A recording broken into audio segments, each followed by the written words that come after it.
wabarakatuh. Selamat pagi teman-teman, saya Siti Raika Anwar. Di video ini saya sudah bersama Bapak Atik Andrian sebagai narasumber kita di segmen One Week One Question.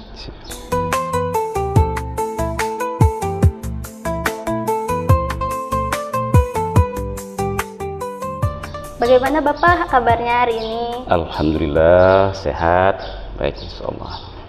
Alhamdulillah ya Pak ya. Alhamdulillah. Nah kali ini langsung saja nih Pak. Kali ini pertanyaannya berkaitan dengan manajemen waktu Pak. Iya.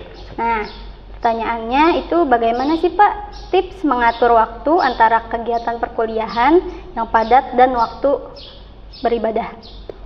Baik. Bismillahirrahmanirrahim. Alhamdulillahirabbil alamin. Wa bihi nasta'in ala umuri din waddin.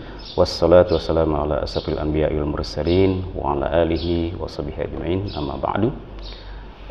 Memang Islam merupakan agama yang menghargai waktu ya. Satu sisi dan juga menghargai ilmu. Bahkan Islam menganjurkan dan mewajibkan setiap muslim untuk menuntut ilmu. Ya, satu sisi. Tapi di sisi lain juga Islam mewajibkan umatnya untuk beribadah kepada Allah Subhanahu wa taala. Di antara ibadahnya itu adalah salat 5 waktu terutama ya. Salat sebagaimana kita ketahui adalah rukun kedua dari rukun Islam. Kata Nabi, bunyal islamu ala khamsin, syahadatu alla ilaha illallah wa iqamus shalah. Jadi Islam itu didirikan dari 5 tiang. Nah, 5 perkara. Pertama adalah syahadat, kemudian yang kedua adalah salat. Nah, salat merupakan kewajiban fardu. Setiap umat Islam wajib ketika dia sudah baligh, akil, berakal ya. Itu sudah diwajibkan untuk melaksanakan salat. Nah, salat terutama salat 5 waktu. Salat merupakan tiang agama, tadi kita ketahui dia adalah sangat besar posisinya dalam Islam. Bahkan salat itu kata Nabi nanti di akhir nanti akan awal pertama kali ditanya adalah salat. Nah, apakah salatnya baik maka dia akan selamat. Kalau salatnya acak-acakan maka dia akan merugi. Nah, itu satu sisi salat. Bahkan nah salat itu sudah ditentukan waktunya. Nabi sudah menjelaskan ya. Bahkan Al-Quran juga innas sholata kanat alal mu'minina kitabam mawquta. Salat itu diwajibkan bagi orang mukmin dengan kewajiban yang sudah ditentukan waktunya. Nah itu ya, jadi ada waktu salat. Misal waktu zuhur. Waktu zuhur kita mungkin saat ini mungkin sekitar jam 12 ya. Kalau sudah jam 12 kan sudah dengar azan. Nah sebaiknya kalau dengar azan langsung buru-buru ya. Itu bagi seorang mukmin menunjukkan rasa keimanannya. Nah, itu. Nah, tapi ada juga nih Pak ketika waktu zuhur sudah terdengar nih, tapi kita masih dalam jam perkuliahan. Itu gimana tuh Pak hukumnya? Oh iya, nah itu ya, memang bukan hanya di kampus kita ya, bahkan di luar itu mungkin lebih parah lagi, terutama bagi teman-teman kita yang kuliah di luar negeri. Menjadi minoritas ya. Kalau kita kan masih mayoritas, tenang. Nah, memang bagaimana misalnya tiba-tiba dalam perkuliahan atau bahkan dalam ujian kan lagi urgent-urgentnya tuh dengar suara azan. Apakah kita meninggalkan langsung kita tinggalkan? Oh, Pak, Bu, ya udah, kan udah waktu azan nih. Kita sholat yuk, kalau enggak nanti kita melalaikan sholat nih. Nah, apakah begitu? Oh, enggak.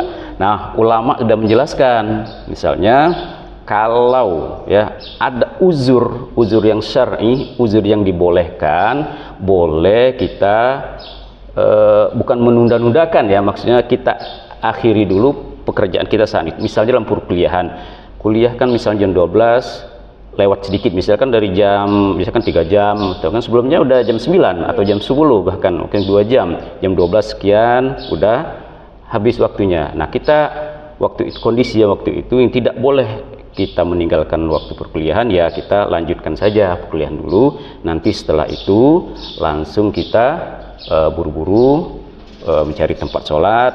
Kalau masjid ya di masjid, atau kalau nggak ada masjid atau musola ataupun dimanapun tempat yang bisa kita untuk melaksanakan sesegera mungkin melaksanakan sholat.